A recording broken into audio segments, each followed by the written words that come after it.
Hello everyone, good afternoon. কেমন আছেন সবাই? আশা করি সবাই খুব ভালো আছেন আর আমরাও ভালো আছি। আমার আরও একটি নতুন ভ্লগে আপনাদের সবাইকে স্বাগত জানাই। রান্নাবান্না এইমাত্র শেষ হয়েছে আর তারপরেই যে আনুষঙ্গিক অনেক রকমের কাজ থাকে সেইগুলি সেরে ফেললাম। আমার হাজব্যান্ড এখনও আসেনি, তবে আসলেই তো খেতে চাইবে। মানে স্নান হয়ে গেলেই আমাদের বাড়ির কোনো ছেলেই কিন্তু বসে থাকে না, স্নান হয়ে গেলেই কিন্তু আপনার যত কাজই থাক তারপরে কিন্তু ওদেরকে খেতে দিতে হবে। তো এই জন্যে আমি আর কি টেবিলটা মুছে রাখলাম। আর টেবিলটা যখনই মুছি টেবিলের সাথেই কিন্তু চেয়ারগুলিকেও মুছে নিই, কারণ চেয়ারগুলি নতুন হলেও রঙটা তো কালো, আর যে পরিমাণ ধুলো পড়ে তো ধুলোগুলি যদি সঙ্গে সঙ্গে না মুছি তাহলে দেখতে কিন্তু আরও বাজে দেখায়, আর সাথে সাথে কিন্তু জিনিসপত্রের নতুনত্বও কিন্তু হারিয়ে যায়। তো সেই কারণে নতুনত্ব বজায় রাখার জন্যেই কিন্তু প্রতিদিন একটু একটু করে হালকা ফুলকোভাবে চেয়ারগুলিকে মুছে নিই। আর এরপরে এই যে রান্নাঘরে এসেছি, বাসন রান্না করার পর কিছু বাসন থাকে সেগুলিকে মাজবো। আর তাছাড়া তো টুকটাক বাসন তো সবসময় পড়তেই থাকে, সেগুলি তো সবসময় হাতের হাতে ধুয়েই ফেলি। আর এরপরে এই যে রান্নাঘর, গ্যাস, তারপরে কাউন্টার টপ, পেছনের দেয়ালগুলি, জানালা, তারপরে যে সমস্ত কন্টেনারগুলি আমি হাত দিই মানে ব্যবহার করি সেগুলি, এই সমস্ত মুছতে টুছতে প্রায় আধ ঘন্টা বা 20 মিনিট এরকম টাইম তো লেগে যায়। আসলে রান্না করার পর রান্নাঘরটা পরিষ্কার করাটা হলো আমার অভ্যাস, আর পরিষ্কার পরিচ্ছন্নভাবে কাজ করাটা আমার অনেক দিনেরই অভ্যাস। তো পরিষ্কার পরিচ্ছন্নভাবে কাজ না করলে আমার নিজেরই খুব বিরক্তি লাগে। আর রান্নাঘরে যেহেতু আমার নন মডিউলার রান্নাঘর, তো যে কারণে প্রতিদিনকারটা প্রতিদিনই করতে হয়, নাহলে এত পরিমাণ তেল হয়ে যায়। তো ওই তেল তুলতে তুলতেই আমার দিন শেষ হয়ে যায়। তো এই জন্যই তো রান্নাঘর পরিষ্কার হয়ে গেল। আর সব সময় জানবেন, একটা পরিষ্কার পরিচ্ছন্ন রান্নাঘর হলো সুখী পরিবারের পরিচয়পত্র। তো এটা আমরা ছোটো থেকেই শুনেছি। আর চলুন আজকে কী কী রান্না করেছি দুপুরবেলায় দেখিয়ে দিই। যেখানে রয়েছে কচুর শাক বাদাম দিয়ে। বাদামটা শুধুমাত্র আমার আর আমার সোনার জন্যে, বাড়ির কেউ খায় না, তার জন্যেই এইভাবে ভেজে পাশে রেখেছি। আর নিচে রয়েছে চাল কুমড়ো ছেঁচকি, আর এখানে রয়েছে মায়ের জন্য সোয়াবিন আলুর তরকারি, আর এখানটায় রয়েছে ডিমের কারি। তো আমাদের ডিম আলুর কারির মধ্যেও কিছুটা সোয়াবিন দিয়ে দিয়েছি।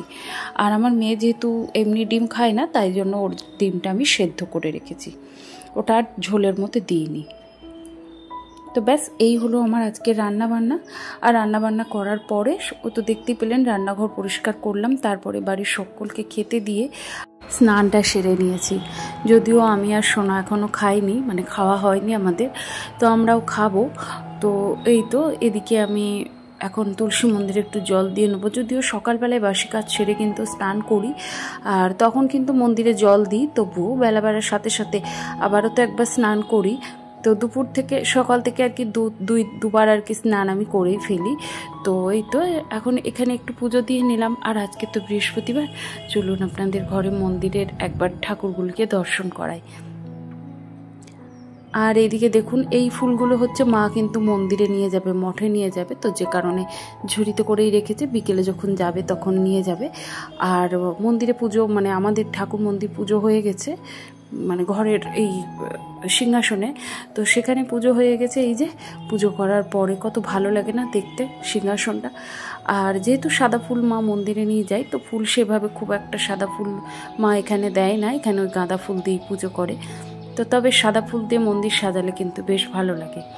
তো যাই হোক, ওই ঠাকুর ঘরের কাজ সেরে এদিকে আমি এসে গেছি এই ঘরে এসে সিঁদুরটা পরে এখন যাব আমি আর সোনা খেতে। তো সোনা ওদিকে পড়তে বসছে, তো ওকে আমি বলেছিলাম যে খাইয়ে দিই, তো অনেকটা দেরি হয়ে গেছে।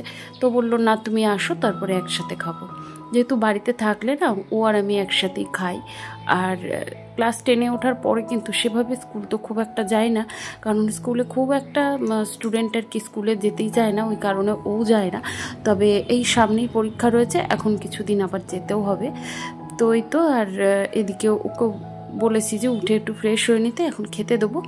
আর এদিকে আমিও একটু মাথাটা আঁচড়ে নিলাম। তো এরপরে খাওয়া দাওয়া করার পরে আরও অনেক কাজই থাকে, বাসন টাসন ধোয়া থাকে, তারপরে আমার হাজব্যান্ড যখন গাড়িতে থাকে তখন তাকে খাবার দেওয়া, ভাইয়ের খাবার দেওয়া, এগুলো থাকে। তো চলুন তাহলে, অনেকটাই বেলা হয়ে গেছে, এখন খাওয়া দাওয়াটা সেরে নিই।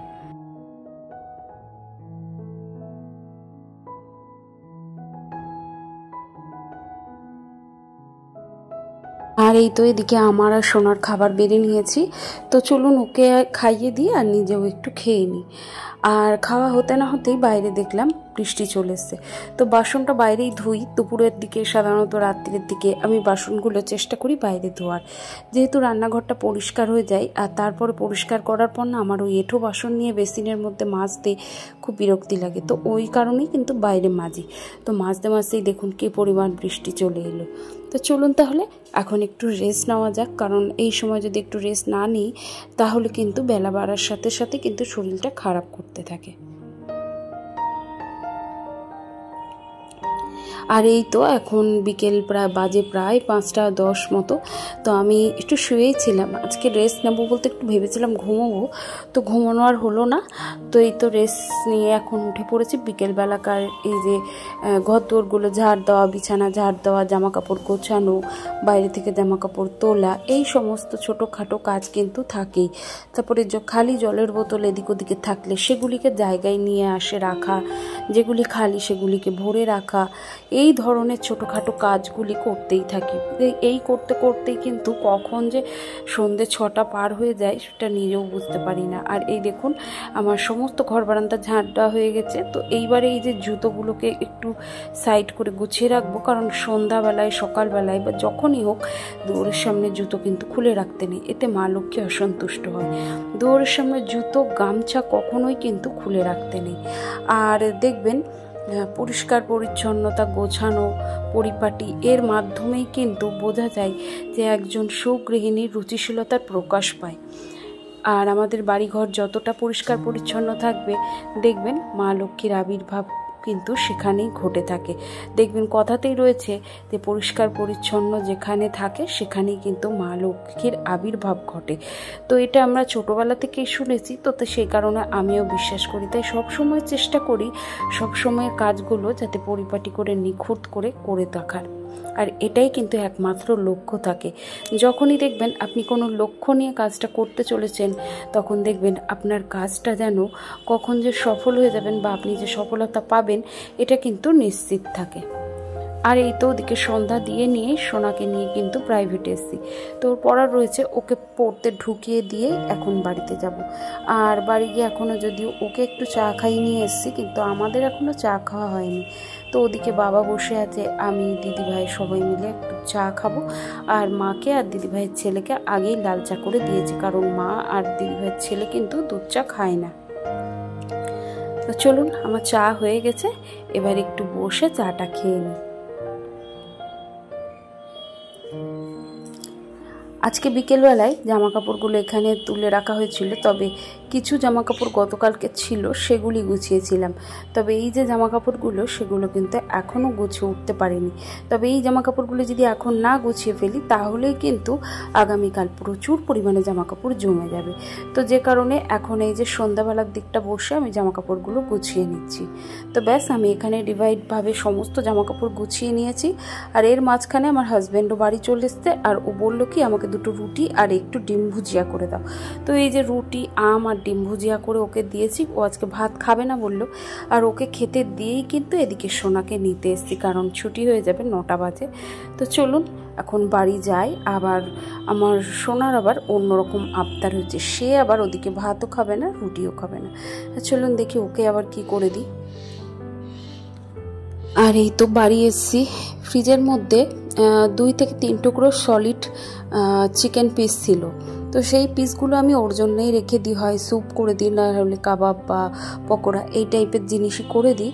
তো সেই 3 পিস চিকেন টুকরোকে বের করে ওর মধ্যে একটু গাজর, একটু বিনস আর বাটার, পেঁয়াজ এই সমস্ত কিছু একসাথে দিয়ে কিন্তু আমি ওই চিকেনের টুকরোটা দিয়ে একটু লবণ আর একটু সয়া সস দিলাম। তো এটা দিয়ে ভালো করে একটু কড়াইয়ে হালকা হাতে একটু কষে নিয়ে ওর মধ্যে আমার কাছে যেহেতু ওই পিৎজা যে মিক্সড হার্বস থাকে তো সেটা ছিল, সেটা দিলাম, আর সামান্য 2-4টে ধনেপাতা পড়েছিল সেটাও দিয়ে দিয়েছি। তবে আপনাদের কাছে যদি পিৎজা মিক্স না থাকে তাহলে কোনো সমস্যা নেই, আপনারা এর বদলে গোলমরিচ গুঁড়ো ব্যবহার করতে পারেন। আর চিকেন স্যুপে কিন্তু গোলমরিচ গুঁড়ো দিলে কিন্তু খেতে কিন্তু দুর্দান্ত হয়। তবে আমার কাছে আবার গোলমরিচটা আজকে ছিল না, তো তার জন্যে এই পিৎজা হার্বস মিক্সটা দিলাম। আর দেওয়ার পরে দিয়ে দিয়েছি জল। তো এটা ভালো করে ফুটে গেছে। এরপরে চিকেনটা সেদ্ধ হয়ে গেলে, সবজিগুলো সেদ্ধ হয়ে গেলে এর মধ্যে দিয়ে দেবো কর্নফ্লাওয়ার গোলা।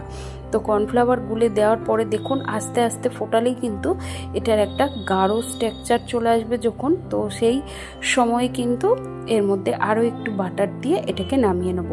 আর এটা খাওয়া কিন্তু ভীষণ ভালো, খুব হেলদি একটা জিনিস। মানে স্যুপ তো আপনারা জানেনই, চিকেন স্যুপ, ভেজিটেবল স্যুপ, বিভিন্ন রকমের স্যুপ হয়। স্যুপ যে শুধু চিকেন দিয়ে করতে হবে এমন কোনো মানে নেই, আমি কিন্তু সোনাকে ভেজিটেবল দিয়েও করে থাকি, তো খেতে খুব ভালো লাগে। আর আজকে ওর অনেক দিন থেকেই বলছে যে একটু চিকেন স্যুপ খাবো, তো তার জন্যই চিকেনগুলো মানে রেখেছিলাম মেনলি। তার এর সাথে চিকেন স্যুপের সাথে এইভাবে কিন্তু একটুখানি ব্রেড বাটার দিয়ে হালকা একটু টোস্ট করে দিলেও কিন্তু ভীষণ ভালোবাসে। তো এই যে এখানে আমি 4টে ব্রেড আর কি বাটার দিয়ে একটু টোস্ট করে দিলাম। তো এটা আর স্যুপ, এটাই হলো ওর রাত্রিরের খাবার। তো এটাই আজকে সোনাকে বানিয়ে দিলাম। অবশ্যই কিন্তু আপনাদের বাচ্চাদেরও ট্রাই করে দেখতে পারেন, খুব ভালো হেলদি একটা খাবার। তো যাই হোক, চলুন আজকের ভিডিওটি আপনাদের কেমন লাগলো অবশ্যই কিন্তু একটি কমেন্টের মাধ্যমে জানাবেন। যদি কোথাও ভালো লেগে গিয়ে থাকে প্লিজ একটি লাইক করে দেবেন। তাহলে চলুন আজকের মতো আসি, সবাই খুব ভালো থাকবেন, সুস্থ থাকবেন, শুভরাত্রি।